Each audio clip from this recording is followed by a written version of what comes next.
day is precious. Every hour is precious. Every moment and each breath is precious.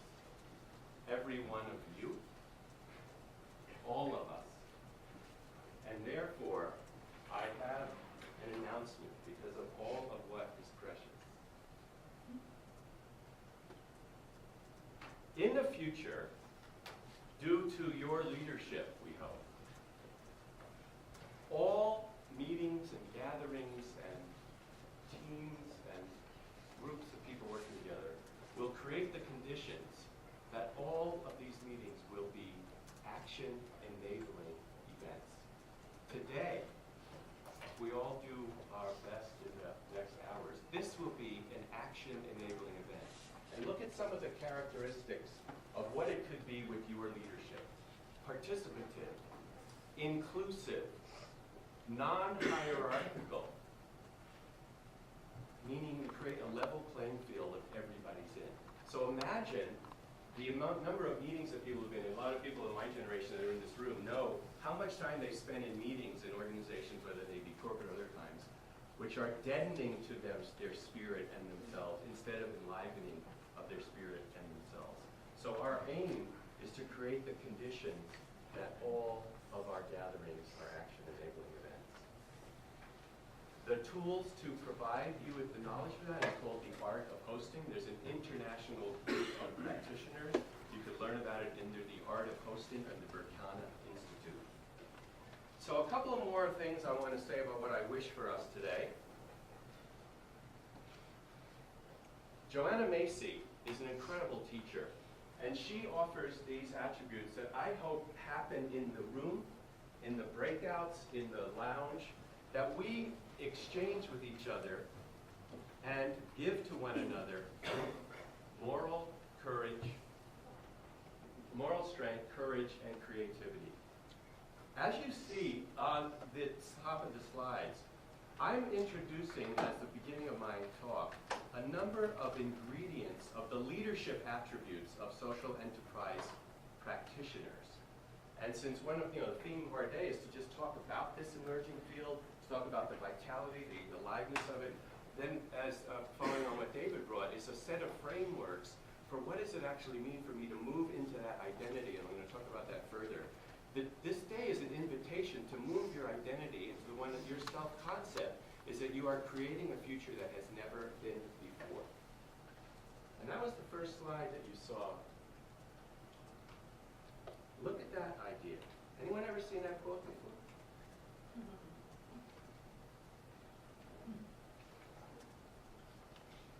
The social enterprise leader has a healthy relationship with the unseen, with the unknown.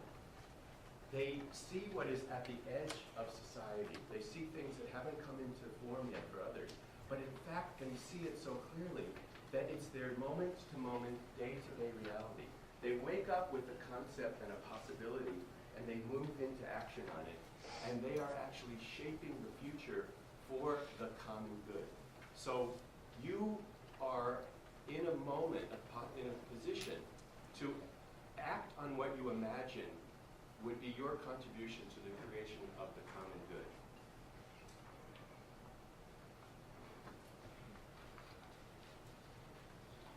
I'll just give you an example of one of these ideas.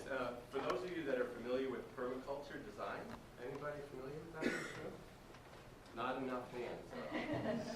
So permaculture design is an idea that's been moving through human culture for generations, and it's been codified into a body of knowledge of how we look at the landscape, and we are in alignment with nature and with water and with soil, and acknowledging that there are actually in every square inch of soil, there's 350,000 microorganisms in every square inch of soil. So the permaculture designers are helping us wake up to what's right around us in the landscape. And they're bringing ideas for urban gardening and urban agriculture, and also within, anywhere in the ex-urban landscape as well. So that's just an example of one of the core ideas that's being spread out for the common good. Now, this next thinking lesson comes right from the title of the talk. I want to talk to you about the core idea of the Inspired Futures campaign, a theme that is very close to my heart. Partnering across the generations. As Smith mentioned, I've gotten to know her over 5 years ago through working with ASU in with their Global Sustainability Institute and her family that's out there. And we work with people from middle school, she was in middle school when I met her, to the elders who are not retiring, but re-engaging with life in new ways. And so I just want to give you a couple of concepts about partnering across the generation. To truly partner means being level, being one with the other. When this plays out appropriately, you see dramatic distinctions and the fruits of genuine partnership with youth, especially across the generations. And what these come in sharp contrast to, and the Inspired Futures campaign over the last 7 years with the UN and the US partnership in America for education for sustainability and youth leadership, we've been combating two harmful watchouts. And you are going to recognize them, especially you young people, as soon as I speak about them. Two harmful watchouts. One is superficiality in youth engagement programs, and the other is tokenism. So let me concretize this for you. When a corporation in their annual report, and I'm not naming any names here, when they say that we have a youth engagement program, when they have 2 scholarships, there are 2 underserved people that we send to a scholarship. Excuse me, that is not a youth engagement program. That's tokenism. So what is the contrast of that? In the first year of the decade of education for sustainable development, for me and my 26-year-old, I'm the older guy, I have a 26-year-old co-chair in the national initiatives. We convened the first national youth council on sustainability. So we brought 15 diverse youth leaders to New York, and we put them in the room, and we listened to their ideas for a decade-long campaign. One of the outcomes of that campaign, and Smith and others have been experiencing this, is to put youth on local sustainability and master planning councils of municipalities, but not to put them on as just a visitor, to put them on as at the table, level with the other participants, as researchers, as speakers, as idea generators. That is what partnering across the generation actually means.